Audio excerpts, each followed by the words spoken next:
আজকের মাটন কষা খেতে গিয়ে জিভেই জল এসেছিল। এতটাই টেস্টি রান্না করেছিলাম। আমি তো গুনে গুনে অনেকগুলো পিস খেয়ে ফেলেছিলাম। এত মজাদার রান্না আজকে আমি বন্ধুদের সাথে খুঁটিয়ে খুঁটিয়ে সব শেয়ার করব। তো চলুন আমার প্রিয় বন্ধুরা, আপনাদের সাথে আমি আমার প্রিয় রেসিপি আজকে শেয়ার করব, কিভাবে আমি মাটন কষা রান্না করেছিলাম। যাই হোক, ভিডিও শুরুতে আজকে আমার জিরার বয়াম থেকে জিরাটা পড়ে গেছে, কি আর করা, যেটা পড়ে গেছে তো পড়ে গেছে। আর বাকিটুকু যেগুলো ভিজে গেছে সেগুলো আমি রোদ্রে দিয়ে দিব। ঘরের বাইরে এসে দেখি যে রোদ চলে গেছে, আর কি আর করা, রেখে দেব খোলার মধ্যে বাতাসে কিছু কিছু হালকা হালকা করে শুকিয়ে যাবে। উপরেরগুলো আমি উঠিয়ে নিয়েছিলাম, এইটুকু বাকি আছে, এইটুকুটো আমার রোদ্রে দিতে হবে। যাই হোক, পড়ে গেছে, মাঝে মধ্যে হাত ফসকে কত কিছুই না পড়ে যায়। আর এটা তো পড়েছে একবারে ভালো জায়গায়, পরিষ্কার জায়গায়, যে জায়গাগুলো আমি সবসময় পরিষ্কার পরিচ্ছন্ন করে রাখি। পেঁয়াজগুলো অনেক আগে ঝুরি ঝুরি করে কেটে রেখেছিলাম, সাইজ করে রেখেছিলাম। এখন কোনো সমস্যা নেই, আমি আমার মতো করে ইচ্ছে মতো ধীরে ধীরে রান্না করতে পারবো। এখন আজকে রোজ আবার ভয়েস ওভার দেবে। আজ আমার ভয়েস ওভার এই পর্যন্তই। রোজ অনেক সুন্দর করে ভয়েস ওভারটা এখন দিয়ে দিবে। আবারও মা এখন রান্নাঘরে কাজ করতে আসে।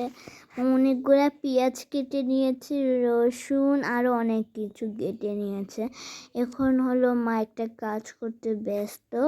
মা অনেক কিছু রেডি করে নিয়েছে, যেমন মরিচের গুঁড়া, এগুলো মা আগে থেকেই রেডি করে নেয় ভিডিও করার জন্য। রান্নাঘরে মা তখন ভিডিও করে, আমি চুপি চুপি এসে দেখি মা কি রান্না করতেছে। মা মা যদি আমার পছন্দের খাবার রান্না করে তাহলে আমি খুব খুশি হই। মাকে বলি, মা এটা কী রান্না করতেছ? মা এখন ভিডিওতে এসে গেছে, মা জিরা দিয়ে দিচ্ছে। এখন হলো মা জিরা দিয়ে দিচ্ছে, ভালো করে শিল পাটা দিয়ে বাটবে, আরও অনেক কিছু দিচ্ছে। তারপরে ভাতটা রেডি করে নিয়েছে মা, সকালের জন্য ভাত রেডি করে নিয়েছে। কপেন থেকে উঠাচ্ছে। এখন হলো মায়ের চামচ দিয়ে একটু নড়াই নিচ্ছে, ভাতগুলা নড়াই নিচ্ছে। এখন হলো যাতে ভাতগুলা বেশি গরম না থাকে, ভালো করে হয়, তাই জন্য মা আরেকটু করতেছে, আরও অনেক কিছু দিয়েছে। মার হাতে খাবার আমার কাছে সবসময় ভালো লাগে। মা শিলপাটা নিয়ে এখন বাটতেছে। এখন মা বাটবে অল্প পানি দিয়ে। অল্প মা পানি নিয়েছে, তারপর ওখানে দিয়ে সুন্দর করে বেটে নিচ্ছে। মা ভালো করে বেটে নিচ্ছে যাতে তরকারিটা ভালো করে খাইতে মজা হয়, তাই জন্য মা করে নিচ্ছে ভালো করে। মা একবার করতেছে আস্তে আস্তে ধীরে করে, যাতে বুঝতে পারেন আপনারা। মা ভালো করে বেটে নিচ্ছে, এখন হলো মা রেডি করবে। এগুলা সব প্রায় রেডি হয়ে গেছে। আমি মাকে বারবার এসে বলতেছিলাম, মা কখন রেডি হবে, আমার খুব খিদে পেয়েছে। এটা বলে বলে মার কাছে সব সময় আসতাম রান্নাঘরে। মা শিলপাটা বাটতেছে। এখন আমরা ওই রুমে বসে বসে টিভি দেখতেছিলাম। মা শিলপাটাতে এগুলো ভালো করে বেটে নিচ্ছে কৌটা থেকে নিয়ে। এখন হলো মা ভালো করে আরেকটু নিয়ে নিচ্ছে জিরা নিয়ে নেওয়ার পরে ওখান থেকে দিয়ে আবার দিচ্ছে মা। আরও অনেক মশলা দিচ্ছে, মশলার নামও জানি না, মা শুধু জানে। আমি তো জানি না। মাকে সাহায্য করি আমি সবসময় রান্নাঘরে।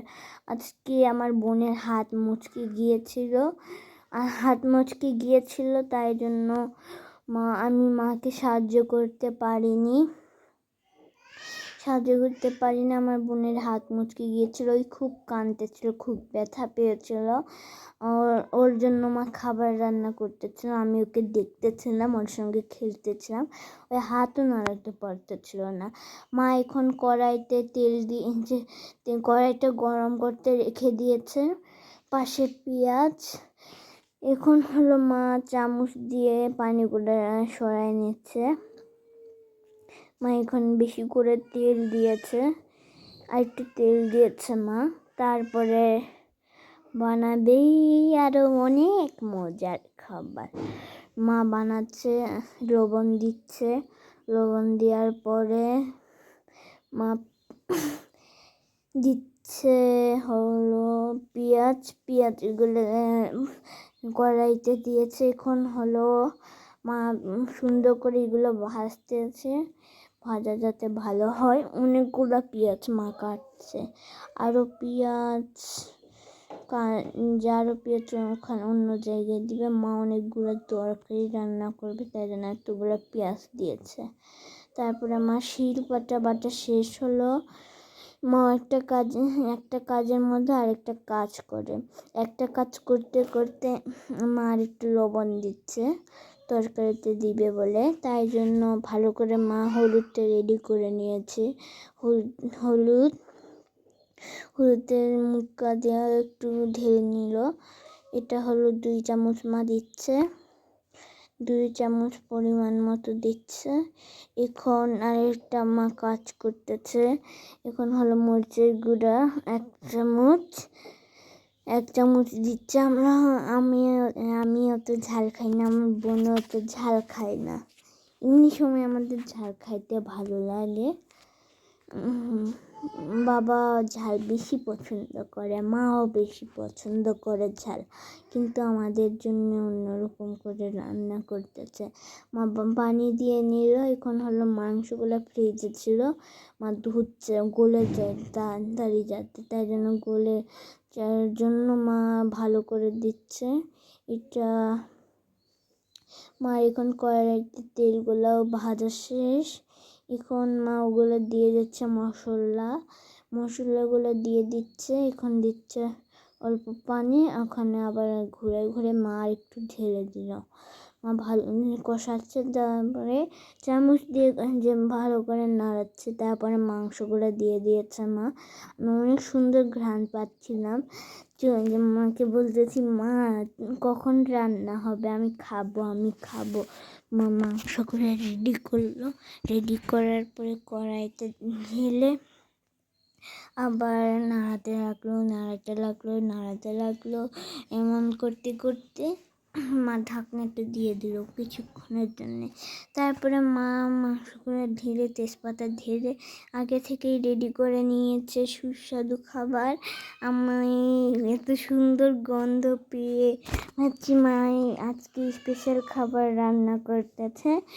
এখন হলো আমি খুব খুশি, মাকে বলতেছি, মা এটা কী রান্না করছো? তারপরে দেখি মা মাংস রান্না করতেছে। মা নিজের জন্য নিয়ে নিচ্ছে মাংসের পিস একটা, তারপরে সাথে আরেকটা মাংসের পিস, তারপরে মা ঝোলটা ঢেলে নিচ্ছে আস্তে করে, সুন্দর করে। মা একটু ঝোল ঢালার পরে আরেকটা চামচ, তারপরে আরেকটা চামচ, এত করে চামচের ঝোল। এখন হলো মা খাবে, খাওয়ার পরে মা ভাববে কেমন হয়েছে এটা। এখন হলো মাকে খাচ্ছে সুন্দর করে। মা এমন করতেছে মরিচের টক লেবু খেয়ে ফেলছে। মা মাখতেছে ভালো করে, এখন হলো মা খাচ্ছে সুন্দর করে, খাচ্ছে। এখন হলো মা ধুয়ে আছে ওই হাত দিয়ে, মা খাচ্ছে সুন্দর করে মেখে। মা মুখে তাড়াতাড়ি খেয়ে ফেলতেছে। ওইদিকে রোশনি ঘুম থেকে উঠবে, মনে হয় ঘুমাই গিয়েছিল। ঘুম থেকে উঠবে, মা তাড়াতাড়ি খাচ্ছে যাতে ওই না উঠে পড়ে। ওই উঠে গেলে তো আর মা খাইতে পারবে না, যত বিরক্ত করবে। ওই আবার শব্দ করতেছে। মা ভালো করে মেখে, অনেক সুস্বাদু হয়েছে, মাকে বললাম অনেক মজা হয়েছে, মা খেয়ে অনেক মজা লাগছে। এটাই আজকে আমার মার ভিডিও। কেমন হয়েছে কমেন্ট